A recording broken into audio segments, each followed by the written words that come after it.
Hello. അപ്പോൾ നമ്മുടെ ഫിസിയോളജിയിലെ ഫോർത്ത് മൊഡ്യൂളായിട്ടുള്ള ന്യൂറൽ ബേസിസ് ഓഫ് ഇമോഷൻ ആണ് ഞങ്ങളിവിടെ എടുക്കാൻ പോകുന്നത്. അപ്പം ഇതിലെ ഫസ്റ്റ് ടോപ്പിക്കായിട്ട് വരുന്നത് റോൾ ഓഫ് ഫ്രോണ്ടൽ ലോബ്. നമ്മുടെ ഇമോഷനിൽ ഫ്രോണ്ടൽ ലോബിൻ്റെ റോൾ എന്താണെന്നുള്ളതാണ് പറയാൻ പോകുന്നത്.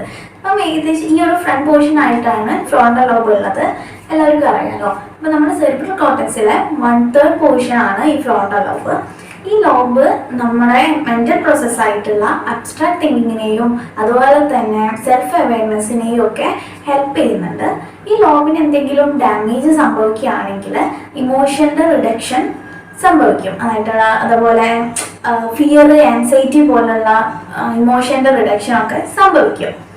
അടുത്തതാണ് റോൾ ഓഫ് ഹൈപ്പോതലാമസ്. ഹൈപ്പോതലാമസിൻ്റെ റോള്. ഹൈപ്പോതലാമസ് ഇമോഷനിൽ ഒരു വലിയ റോൾ തന്നെ വഹിക്കുന്നുണ്ട്.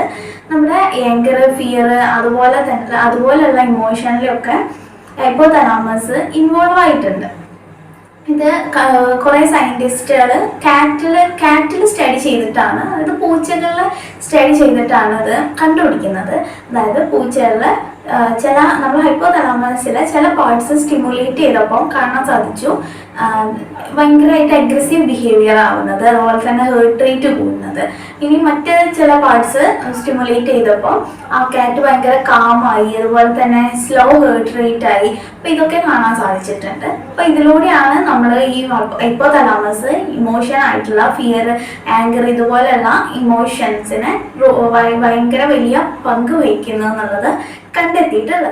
അപ്പം നമ്മൾ ഫ്രോണ്ടൽ ലോബിൻ്റെ റോളും പറഞ്ഞു, അതുപോലെ തന്നെ ഹൈപ്പോതലാമസിൻ്റെ റോളും പറഞ്ഞു. ഇനി അടുത്ത ടോപ്പിക്കായിട്ട് വരുന്നതാണ് function of limbic system. Limbic സിസ്റ്റത്തിൻ്റെ ഫങ്ഷൻ. അപ്പം നമുക്ക് തോന്നുന്ന സെൻസേഷൻ പ്ലസൻ്റ് ആണോ അല്ലെങ്കിൽ അൺപ്ലസൻ്റ് ആണോ എന്നൊക്കെയാണ് ലിംബിക് സിസ്റ്റം നോക്കുന്നത്. ഇപ്പോൾ നമ്മൾ ഈ സെൻസേഷൻ ഗുഡ് ആണോ അതോ ബാഡ് ആണോ എന്നൊക്കെ ഡിസ്ക്രൈബ് ചെയ്യാൻ ഇത് നമ്മളെ ഹെൽപ്പ് ചെയ്യുന്നുണ്ട്. ഇനി നമ്മുടെ ബ്രെയിനിലെ ചില പാർട്സ് സ്റ്റിമുലേറ്റ് ചെയ്യുകയാണെങ്കിൽ നമുക്കൊരു ഗുഡ് ഫീൽ ഉണ്ടാവും, അതായത് ഒരു ഹാപ്പിനെസ്, ഒരു സന്തോഷം ഉണ്ടാവും. ഇനി മറ്റ് ചില പാർട്സ് സ്റ്റിമുലേറ്റ് ചെയ്യുകയാണെങ്കിൽ ഒരു പെയിൻ ഫീല്, ഒരു വേദന ഉണ്ടാവുക, അല്ലെങ്കിൽ ഒരു ഭയം, അങ്ങനെയൊക്കെയുള്ള ഫീൽ ഉണ്ടാവും.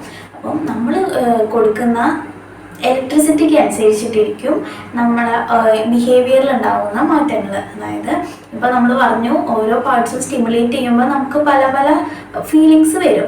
അപ്പം ഈ ഫീലിങ്സ് വരാൻ വേണ്ടിയിട്ട് നമ്മൾ കൊടുക്കുന്ന ഇലക്ട്രിസിറ്റി ഉണ്ടാവുമല്ലോ, ആ ഇലക്ട്രിസിറ്റിക്ക് അനുസരിച്ചിട്ടാണ് ഓരോ ബിഹേവിയറിലും ചേഞ്ച് സംഭവിക്കുന്നത്. അടുത്തതാണ് റിവാർഡ് സെൻറ്ററും പണിഷ്മെൻറ്റ് സെൻറ്ററും. നമ്മുടെ ബ്രെയിനിൽ 2 സെൻറ്റേഴ്സ് ആണുള്ളത്, ഒന്ന് റിവാർഡ് സെൻറ്ററും മറ്റേത് പണിഷ്മെൻറ്റ് സെൻറ്ററും. അപ്പോൾ നമുക്ക് റിവാർഡ് സെൻറ്ററിനെ പറ്റിയിട്ട് പറയാം. അപ്പം നമ്മുടെ ബോഡിയിലെ ന്യൂറോ ട്രാൻസ്മിറ്റർ ആയിട്ടുള്ള ഡോപ്പമിൻ്റെ റിലീസിനെ അസോസിയേറ്റ് ചെയ്തിട്ടാണ് റിവാർഡ് സെൻറ്റർ ഉണ്ടാവുക. മേജർ റിവാർഡ് സെൻറ്റർ ആയിട്ട് പറയുന്നത് 2 എണ്ണമാണ്, ഹൈപ്പോലേറ്റർ ന്യൂക്ലിയം അതുപോലെ തന്നെ വെൻട്രോമീഡിയൽ ന്യൂക്ലിയം. നമ്മൾ ചെയ്യുന്ന ഓരോ കാര്യങ്ങൾക്കും ഒരു ഗുഡ് ഫീൽ ഉണ്ടാവാൻ വേണ്ടി, ഒരു ഗുഡ് ഫീൽ കിട്ടാൻ വേണ്ടിയിട്ട് ഈ ഹോർമോൺസ് ഒരു ഇമ്പോർട്ടൻ്റ് റോൾ തന്നെ വഹിക്കുന്നുണ്ട്. ഈ നമ്മുടെ ഈ ലേറ്റർ ന്യൂക്ലിയം അതുപോലെ തന്നെ വെൻട്രോമീഡിയൽ ന്യൂക്ലിയം നമ്മൾ പറഞ്ഞു പ്ലസൻ്റ് എന്നുള്ള ഫീലിങ്ങിനെ ഇതാക്കാൻ വേണ്ടിയിട്ടാണ്. പക്ഷേ ഈ ലേറ്റർ ന്യൂക്ലിയം നമ്മളൊന്ന് സ്ട്രോങ് ആയിട്ട് സ്റ്റിമുലേറ്റ് ചെയ്യുകയാണെങ്കിൽ അത് ആങ്കർ എന്ന ഫീലിങ്ങിനെ ട്രിഗർ ചെയ്യും.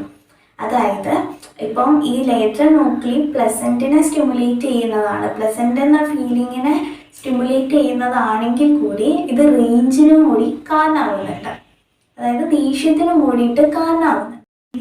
അപ്പം റിവാർഡ് സെൻറ്റർ കഴിഞ്ഞു, അടുത്തതാണ് പണിഷ്മെൻറ്റ് സെൻറ്റർ. അപ്പം നമ്മുടെ ബ്രെയിനിലെ അക്വഡക്ട് സീലിയയ്ക്ക് ചുറ്റുള്ള ഒരു സെൻട്രൽ ഗ്രേ ഏരിയയിലാണ് ഇത് ഉള്ളത്. ഇനി ലെസ് പവർഫുൾ പണിഷ്മെൻറ്റും ഉണ്ട്, അതുപോലെ തന്നെ മോർ പവർഫുൾ പണിഷ്മെൻറ്റും ഉണ്ട്. ലെസ് പവർഫുൾ പണിഷ്മെൻ്റ് ഉള്ള 2 ഏരിയാസാണ് അമിഗ്ഡാലയും അതുപോലെ തന്നെ ഹിപ്പോകാമ്പസും.